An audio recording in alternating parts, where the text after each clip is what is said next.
Good day to all of you. Meron po tayong gagawin ngayong isang cellphone at galing pa po ito sa poblasyon. Pinadala po dito sa aming shop via LBC po at ito na po yung LBC package. Binubuksan ko na po para maumpisahan na po natin gawin ang unit na ito. Then ito nga po pala, ina-unbox ko na, may mga bubbles pa. So ang unit nga po pala na to ay Redmi Note 10 Pro. As usual po, common issue. Ang problem ng Redmi Note 10 Pro na to ay no front cam and no sound. So sa mga user ng mga Redmi Note 10 Pro dyan, alam kong na-encounter nyo na mga ganitong issue dahil halos araw-araw po meron dumarating sa amin na ganitong issue na no front cam, no sound. So sa mga nagtatanong kung bakit nga po pala nagkakaganito ito, dahil po ito sa overuse, ginagamit sa games, umiinit na, hindi pinapahinga, pero talagang common issue na itong ganitong problem ng Redmi Note 10 Pro na 'to. So hindi lang kasi isa, dalawa, napakarami na ang mga nakaka-encounter nito at yung iba nga, karamihan ng nagpapagawa, iisa lang po talaga ang mga sinasabi nila. Minsan nagfe-Facebook lang sila, tapos ayun na, hindi na raw po gumana yung sounds. Yung iba naman, yung mga video nila sa kanilang Facebook ay hindi na po nagpi-play. So ito tinesting ko, wala po siyang sounds. Yan. Testing, wala po siyang sounds diyan. Then ang isa pang problem niyan ay ang kanyang camera. So dito tinesting ko muna mag-record. So ayaw din siya mag-record. Ayan, kung napapansin po ninyo, filled po ang kanyang pagre-record. Then dito testing natin ang kanyang camera. Yung back cam naman po niya ay gumagana. Pero yung front, ayan, ayaw po. Bumabalik lang sa back kapag tinetesting ko siya i-front.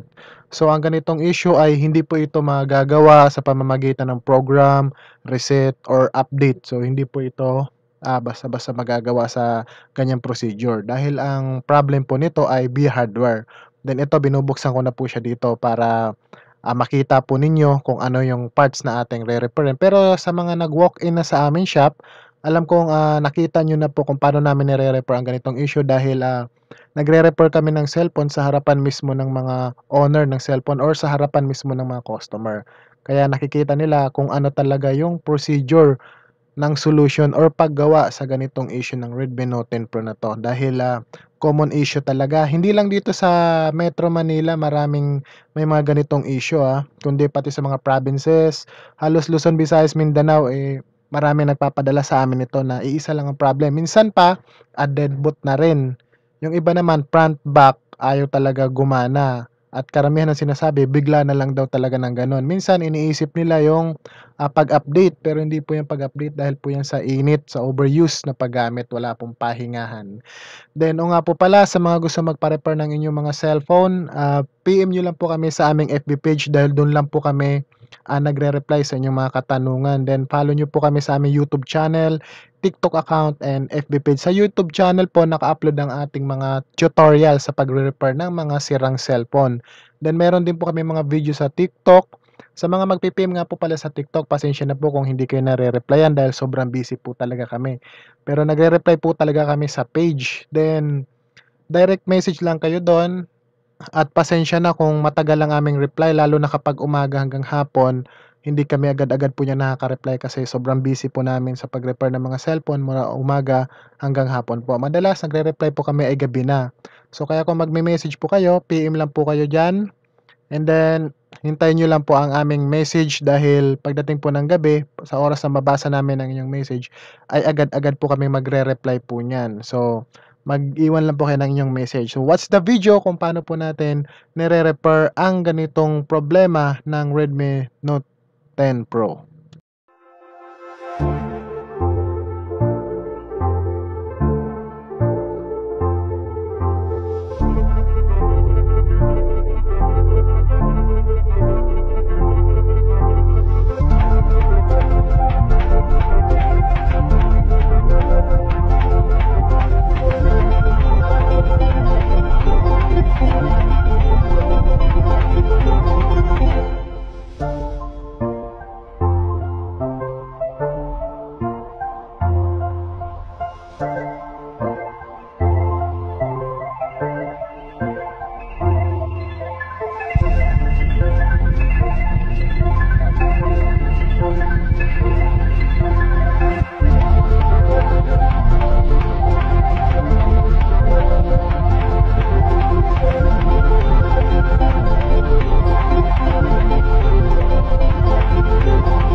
Okay, at ayan na, tapos na po natin ma-repair o ma-rebolve ang CPU ng Redmi Note 10 Pro na 'to. So, nakita niyo naman po sa video kung ano yung ating, procedure o solution sa ganitong mga issue.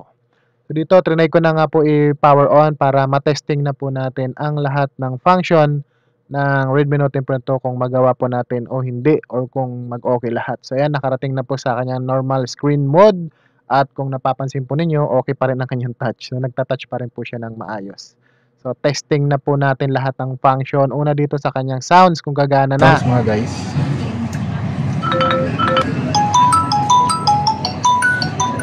Bakit kasi?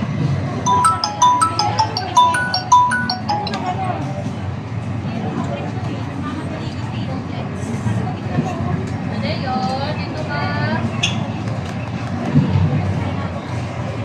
So, okay na to mga guys. Ayan na, nagre-record na siya. And syempre, may sounds na rin yan. Working. Then, try natin ngayon yung front cam. So, back cam. Then, okay, front cam. Front cam. Working condition ng front cam natin. Back. Then, front. Ayan, at working condition na nga po lahat ang problem ng Redmi Note 10 Pro na to. So, yun lang po mga ka-gadget side for this video. Redmi Note 10 Pro, no sounds and front cam problem repair successfully. See you sa next video. Thank you!